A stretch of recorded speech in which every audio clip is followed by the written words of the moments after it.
Bismillahirrahmanirrahim. Assalamu alaikum, dear students. So today, for the course of medicinal chemistry, the lecture we will discuss is the drug discovery. So the key concepts which we will discuss today is the drug discovery, then the history of drug discovery, which are different costs that are involved in this process, and the stages in which a drug is discovered. So firstly, the history of drug discovery.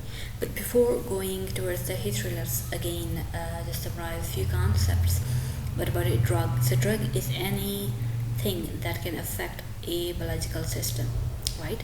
So in the very first lecture, when we studied about what's the difference between a medicine, what's the difference between a poison and a drug. So a medicine is anything that's harmful, that's good for our body, but a poison is something that is harmful to our body.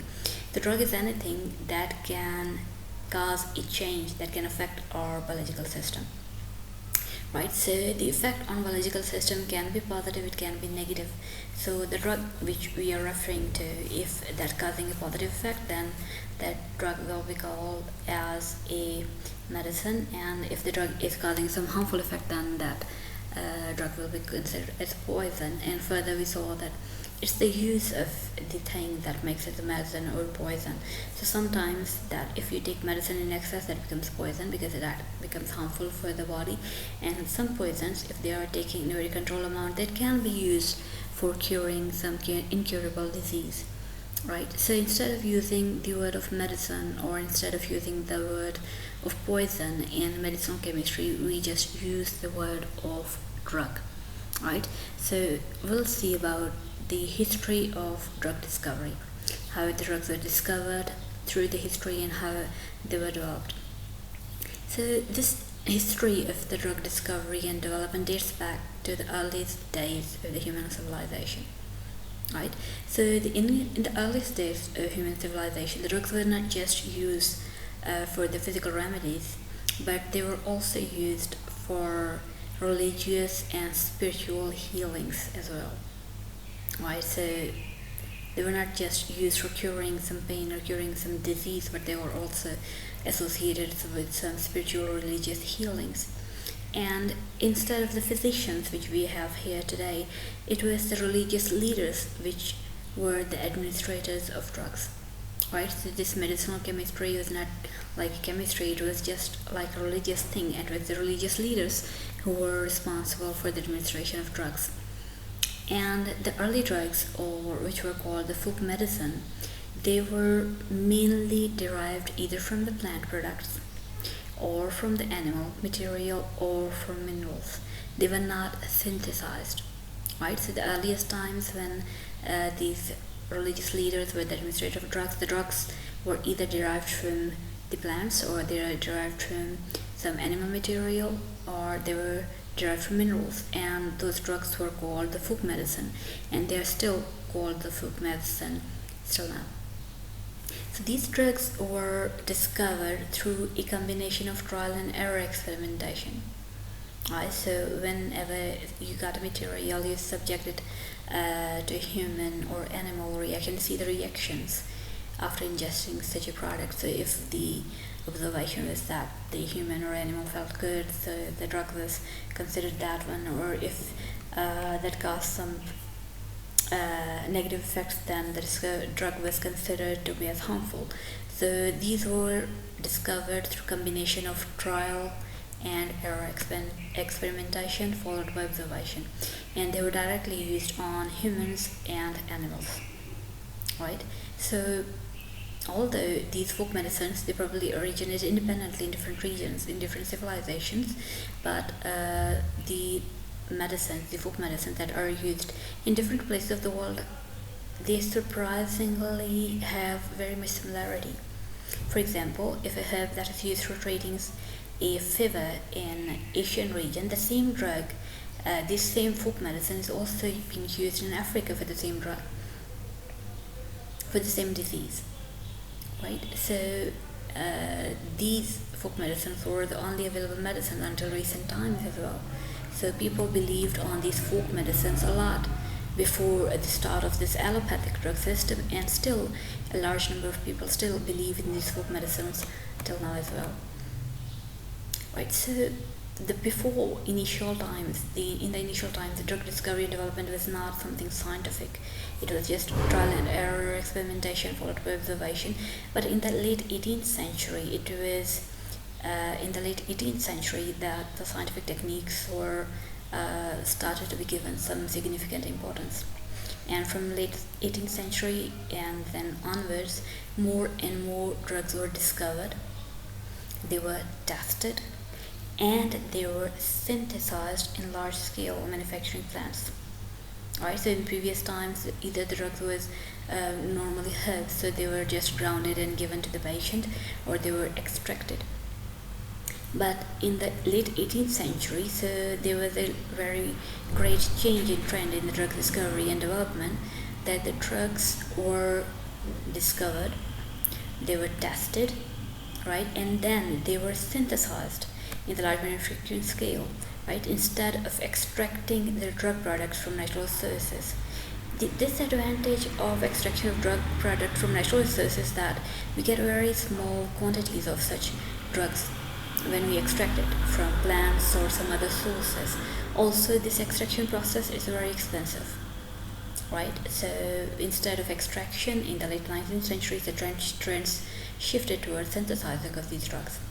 Later, after the World War I, the modern pharmaceutical industry came into being, and the basic principles, the scientific principles of drug discovery and development were established for the very first time after the World War I. So although the pharmaceutical drugs are now widely available worldwide, many ethnic cultures have retained their folk medicines till now. So you might have heard about the Chinese medicine, the Ayurvedic medicines, the Greek medicine, etc. So these are still the folk medicines, and these medicines also still exist side by side with the pharmaceutical drugs, which are now much extensively used here. So after the history, now we will consider how the drugs were evolved. Right. So in the earliest days, until the late 1800s, as I mentioned earlier, that most drugs were based on the herbs, or they were extracted from some botanical source, from some plant sources. And it was in the beginning of 19th century that synthetic drugs gained importance, and the pharmaceutical industry was founded. So in this beginning of 19th century, so many drugs were researched and synthesized, but most of them were used only for therapeutic purposes rather than curing the disease. So what's the difference between therapeutic purpose and curing the disease? Therapeutic purpose is only for suppressing the symptoms of a disease, while when you say cure a disease, it means to determine the root cause of the disease and eliminate that root cause. Right, so therapeutic is just for eliminating the symptoms or managing the symptoms of a disease, but they were not for curing. So in the beginning of 19th century, then the drugs that were researched and manufactured were just for just managing the symptoms, right? They were not curing the root cause of the disease. From early 1930s, the drug discovery concentrated on screening natural products and isolating active ingredient for treating diseases, right? So before that, when the herbs were used, they were used as such. They were just grounded and powdered and given to the patient. But in 19th century, again, the scientists looked towards the nature for discovery of the drugs. And now they tried to find out the active ingredient in the herb or in the plant that was responsible for curing the disease, right? So the active ingredients are normally the synthetic version of the natural products. So these synthetic versions are called the new chemical entities, or NCEs. Right? So now these new chemical entities, they have to go through many tests to ensure that they are safe, they are potent, and they are effective. Right? So in 1930s, the concept of NCEs came into being. Before that, the herbs were used as such. They were not screened for any active ingredients, but in later 1930s, so the scientists extracted the active ingredient and they synthesized those active ingredients in the lab, and those synthesized active ingredients then became the new chemical entities. So these new chemical entities were tested to ensure that either they are safe or not. If they are safe, they are potent or not, and if they are potent, then they should be safe and effective as well. So these were the tests that were used for evaluation of a drug if it is to be used as a drug for the subjects under consideration. Then we have evolution of drugs further. So after 1930s, then the next development, the significant development in the evolution of drugs came in late 1970s.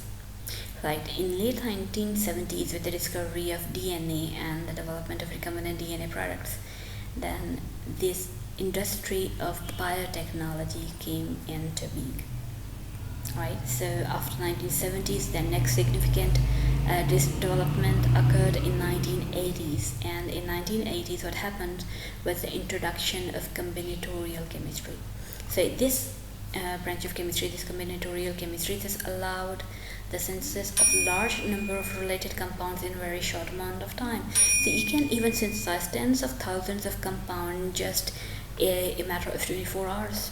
In just one day, you can synthesize tens of thousands of related compounds. So this discovery of combinatorial chemistry that led to a significant development in the evolution of drugs. So from 1990s until now, so now what's the trend? The trend is towards the robotics and automation in the field of medicinal chemistry. So this trend towards robotics and automation in the field of industrial chemistry that has led to fast development in the drug discovery. And also because of the use of robotics, the factor of human error has been reduced to almost nil. So this is the trend currently. So we are using the robotics and automation in this field of medicinal chemistry. So this pharmaceutical industry, together with advancement in gene therapy and understanding how the mechanism of causes of disease, so we have opened up a plethora of opportunities and made possible the development and use of drugs specifically targeting the sites where the diseases are caused. So if you see the trends, so previously the drugs that were used, they were used for just therapeutic purpose. They were just for managing the symptoms, but now we have sequentially and scientifically moved towards specifically targeting the sites where the disease are caused. So we are now moving towards discovering what is the cause of disease. So if we can destroy that cause, if we can eliminate that cause or cure that cause, then we can remove the disease as well. So this is all about the evolution of drugs, so how drugs have evolved through time. So now we come towards a drug discovery. So what do we mean by drug discovery, and what is the process of drug discovery? So in the past, most of the drugs were discovered either by identifying some active ingredient from traditional medicines. That was what we mentioned as NCEs, the new chemical entities, right? So either they were discovered through the by identifying the active ingredients from traditional medicines, or they were by serendipitous discovery. So what do you mean by serendipitous discovery? It means by chance discovery. So this factor of serendipitous discovery is very important in medicinal chemistry. So just see these stats. It was found that discovery of 5.8% of all drugs involved serendipity, right? And of these 5.8 drugs, 35 drugs, or you may say 2.2%, were discovered following an incident in the laboratory, and 3.7% were discovered in a clinical setting. So this is important, serendipity. So serendipity is not just something by chance. So this by chance may lead to discovery of a new drug as well. So because of advancement in science and technology, now that we know the structure of molecules at a very fundamental level, and we have the information of human genome as well, so now the trend is about how we can control the diseases at molecular level and physiological level, right? So this is the normal trend which is currently being followed in the medicinal chemistry. So before going further, let's just see that how much a drug development costs us, right? So drug development consists of different steps. So firstly, this is the discovery, or you may say that basic research. Then the next step is preclinical testing, then clinical testings, right? So we'll see the step by step. So first step, which is the discovery of a drug or the active ingredient. This is the basic research which occurs in our labs. So this step further consists of two steps. The first step is the synthesis and extraction. So you have to discover the drug. For that purpose, you have to extract the active ingredient, or you have to synthesize the active ingredient. So this part that costs about 10% of the total cost on drug development. Then comes, after synthesis or screening, then comes the next part, that's biological screening. So this biological screening and testing that cost about 14.2% of overall cost. Then in the preclinical testing, so we have again two steps. The preclinical testing, firstly we test for the toxicology and safety testing, and that costs about 4.5% of our budget. Then pharmaceutical dosage formulation, that's the drug formulation, it costs about 7.3% of the budget. Then is the third step, which is known as clinical trials. So clinical trials are normally divided into 4 steps, which are phases of clinical trial: phase 1, phase 2, phase 3, phase 4. So phase 1, 2, 3, these costs were 29.1% of the total cost, where phase 4 that consumed about 11.7% budget. Then the manufacturing and quality control, that consumes about 8.3% of the budget. Then once the drug has passed through all of these phases, then it has to be registered as investigational new drugs, also known as IND, and then we have to file a new drug application for that. So this documentation process, that costs about 4.1% of the budget. Then the studies such as bioavailability, it costs about 1.8% of the budget, and the other miscellaneous costs, they consume about 9% of the budget. So this is the total cost that occurs on the drug development process. So we are discussing here the drug discovery. This is a basic research process, right? So here the drug discovery, you can just get in total this process that costs in total about 24.2% of the budget. That's quite significant budget. So you can see that how the drug development, how the drug discovery step is very important in the drug development process. So drug discovery is the first process, is the first step in the drug development. And what is the drug discovery? Drug discovery is a process by which new drug candidates are discovered, while drug development is the process of bringing a new pharmaceutical drug to the market once a lead compound has been identified through the process of drug discovery. So what we mean by lead compound, we'll see very shortly, but drug discovery is a basic process in which we find a new drug candidate, while drug development is to bring that candidate as a pharmaceutical drug in the market. Right, so drug discovery plays a very important role for growth of any pharmaceutical industry and also to the society. So it helps the society by bringing newer and newer safer drugs in the market so as to improve the health of citizens, and it also is helpful for the growth of pharmaceutical industry because by bringing these new medicines, the pharmaceutical industry gain the revenue, right? So it's just twofold advantage, both to the society and both to the pharmaceutical industry. So before considering that how we discover drugs, let's consider about the human body. The human body is a very complex chemical machinery with thousands of chemicals such as proteins, carbohydrate, fats, etc. And all of these chemicals, these 1,000 chemicals, are existing together. They are not existing independently. And every process in a body is a chemical process, and that chemical process involves some chemical conversions, and these chemical conversions lead to processes like movement, like our thoughts, like feeling, pain, and such complex responses as well. So each of our actions, each of our responses is based on some chemical process that's going on in our body. The human body has been provided with all the necessary chemicals or precursors, such as enzymes, neurotransmitters, for the proper functioning of our body. But sometimes it happens that some machineries or some biological processes fail to function because of certain exogenous factors or endogenous factors. So exogenous factors are factors which are outside our body, and endogenous factors which are inside our body.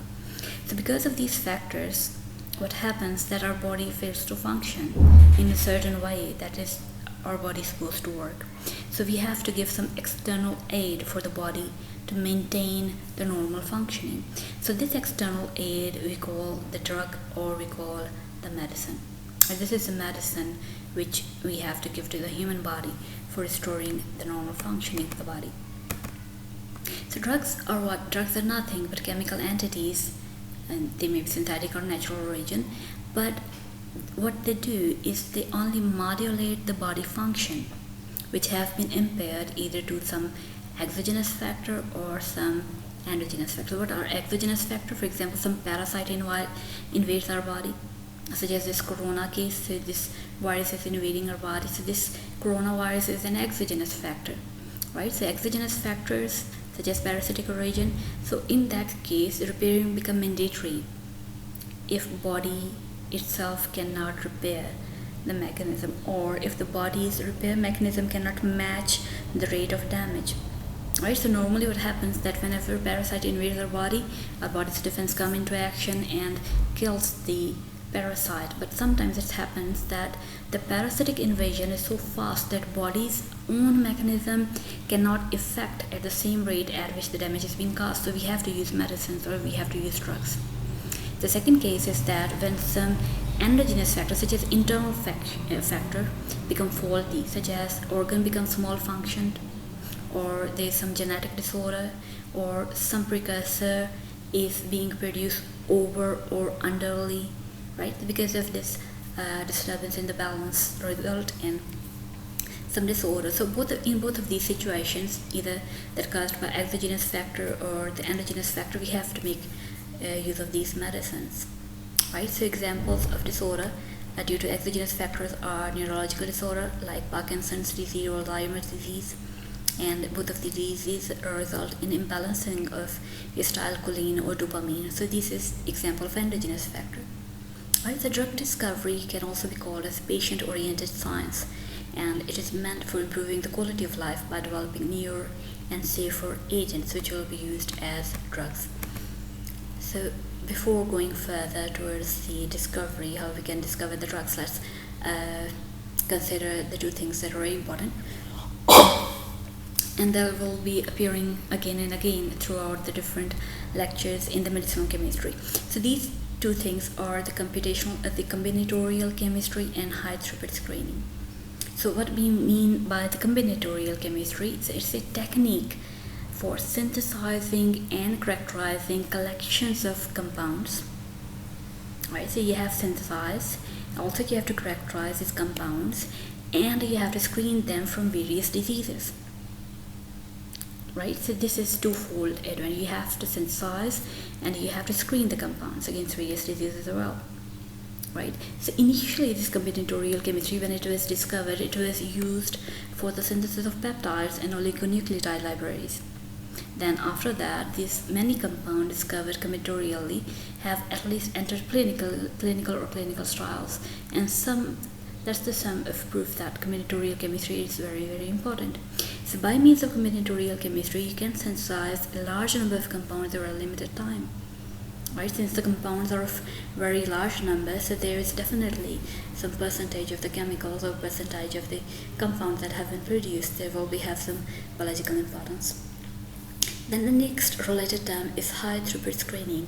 There's a high-tech approach for drug discovery, right? What happens that this method basically is a process of screening and testing large number of biological modulators, means the potential medicines, and effects against specific targets. So we use these compounds that have been produced by this combinatorial chemistry, and we test these compounds against different targets for their selectivity and for their specificity.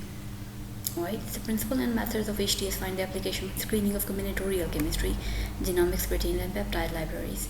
The main purpose of this technique is to fasten the drug discovery process by screening a large number of compounds in a very short time. For example, you may test thousands of compounds per day or per week. Right? So testing 1,000 compounds in one day or even 1 week, that's a very huge target. So HTS can do it successfully. Right? So for any asserters, for any screening to be successful by means of HTS, so Several steps like target identification, reagent preparation, compound management, asset development. So they have to carry it out with utmost precision, because only one mistake in creating or preparation of a reagent, only one mistake in target identification will lead to very much erroneous results. Right, so it's just, in short, human science, the combinatorial chemistry is a technique in which we can synthesize a large number of compounds and characterize them all together, while high throughput screening, what it does is it screens and assay a large number of these compounds which have been synthesized by combinatorial chemistry and test it against a large number of selected and specific targets, and everything is done at the same time. This is the advantage of high throughput screening. Now coming to our main topic, that's drug discovery. So again we have to consider these two terms which will come again and again. So this is the lead compound and hit compounds.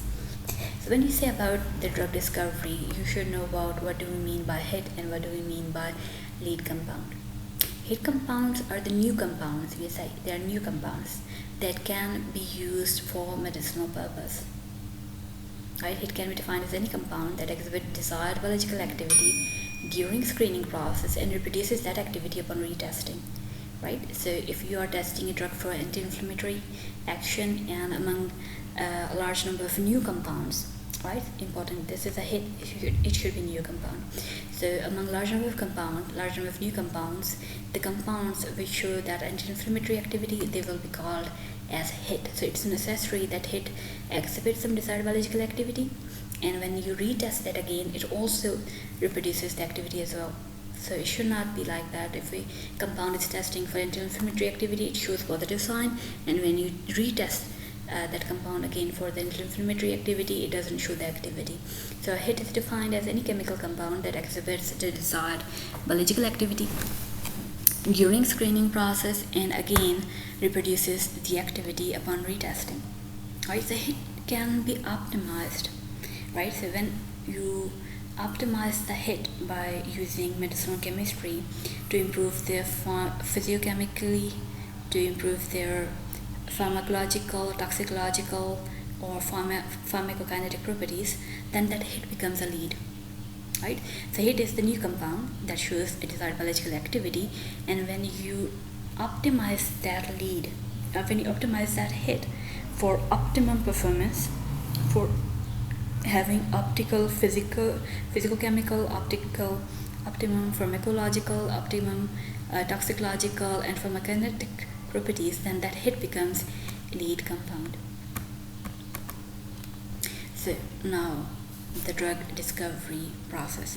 Right at the present day, if you say about drug discovery process, it's very, very time consuming process. And for your surprise, you may know that a drug discovery may take 14 to 16 years of research. And after 14 to 16 years of research, a molecule that's synthesized in lab or extracted from natural sources becomes completely a drug. Right? So before marketing or before a molecule to become a drug, there are several basic research projects that have to be done before a molecule is discovered. Right? The first step is discover a molecule. Right? But this molecule which you have discovered or you have synthesized is not yet to be called as a drug. So what happens that this molecule or this compound you have synthesized or you have extracted undergoes preclinical trial. So in preclinical trial, what we do, we confirm that whether it has the desired action or not. Secondly, it's tested for its toxicological data. Then after successful preclinical trials, the FDA approves the drug for clinical studies. So the clinical phase takes about 6 to 8 years before the candidate is launched in the market. And after the molecule is said to have transformed from molecule to drug, it has been marketed. Even then, the post-marketing surveillance is carried out to find out whether there is some adverse or incompatible reactions towards other agents when used as combination therapy or not. Right? So this discovery is not a simple process. It starts with basic research when you find a desired molecule. Then, after a molecule has been found to have a desired property, that enters into preclinical trials. After successful preclinical trials, the FDA approved as for clinical studies, and after clinical studies it is launched in the market, and after it has been launched in the market it enters into post-marketing surveillance as well. So this is a scheme through which you can understand the drug discovery process. This is the first step, the drug discovery. Right, so you can see in the base, so years you can say the drug discovery and up to preclinical trials. So that takes about 6.5 years of research. Right, so drug discovery takes about 6.5 years of research. So you can see here that in drug discovery, suppose we have 10,000 of compounds. So these compounds, tens of thousands of compounds that have been discovered through drug discovery, then these compounds enter into preclinical trials. So the compounds which enter into preclinical trials are 250. So you have synthesized, or you have discovered 10,000. So in drug discovery, and they pass about 250 compounds in preclinical trials, and these 250 compounds then enter into clinical trials, and these clinical trials pass only 5 compounds, and when it goes to FDA for review, FDA approves only 1 drug. So you can see here, so the time for drug discovery and preclinical trials is about 6.5 years. Then in clinical trials it takes about 7 years. Right, that's on average. It can be increased or decreased, and 1.5 years is taken by the FDA for review to approve whether that drug can be used or can be marketed as well as or not. So this is the process of the drug development. So here we have studied about the history of drugs, how drugs transition from being just a thing of some religious aspect to drugs that have caused that were used for treating the symptoms, and then we have transitioned more recently on curing the actual cause of the drug as well. So now that we have reached towards automation and robotics in today's time, so the medicinal chemistry has also advanced too much. So now we have the computational chemistry. So computational chemistry allows us to synthesize large number of compounds in very short time. And then we have high throughput screening. So high throughput screening also means that HTS, which is abbreviated, it allows the screening of large number of compounds in a very short limited of time. So by means of HTS, we can analyze thousands of compounds in just a week or a day, and screen those thousands of compounds against a large number of selective and specific targets. So in this way, in a very short time, so we can discover or identify the active ingredients, and which are very specific origin by means of HTS and computational chemistry.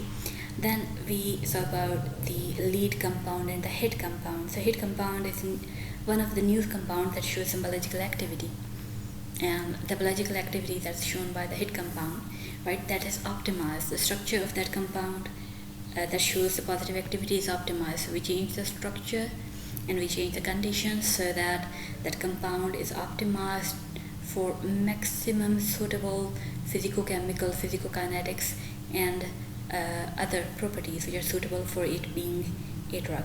Then we saw the drug discovery process. So the drug discovery process is not a simple process, it's very time consuming. So it can take from 14 to 16 years of research, right? So the first step in the drug discovery, we find a suitable candidate, then we test it for the certain biological activity. So if a compound has shown some biological activity which was desired, then that is converted into preclinical trial. Then after preclinical trial, which has its own steps, then we get the compound into clinical trials. So clinical trials is actually not a single step, but it's actually 4 stages, which are known as phases: phase 1, phase 2, phase 3, and phase 4, right? And sometimes a phase 0 is also included in clinical trials as well. So when you will see about the topic of clinical trials, you will understand what do we mean by phase 1, phase 2, phase 3, and phase 4, etc. So after clinical trials, you can see below, you can say after clinical trials takes about 7 years. And just see the reduction in number of compounds. So you discover tens of thousands of compounds. Preclinical trial passed 250 of these compounds. Clinical trials passed only 5 of these compounds.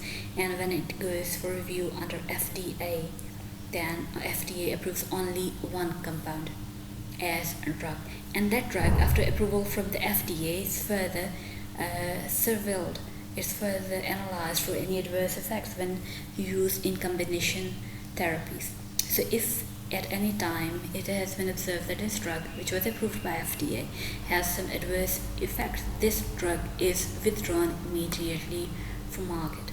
So that's all about the initial stages in the drug discovery and development. So we'll discuss about the further in the next lecture. So as part of your assignment, you have to differentiate what you mean by hit compound and a lead compound. You have to state what are benefit of combinatorial chemistry and HTS. You have to just point-wise describe the benefits. And lastly, that's something creative question for you. So do you think folk medicine are important or not? If you think they are important, then you have to support your answer with suitable examples. So lastly, so that's the recommended book for this course. So Wilson and Gisolt's textbook of organic medicinal and pharmaceutical chemistry by John M. Beale and John H. Block, 12th edition, Lippincott, Williams and Wilkinson. Thank you for your patience, and good luck.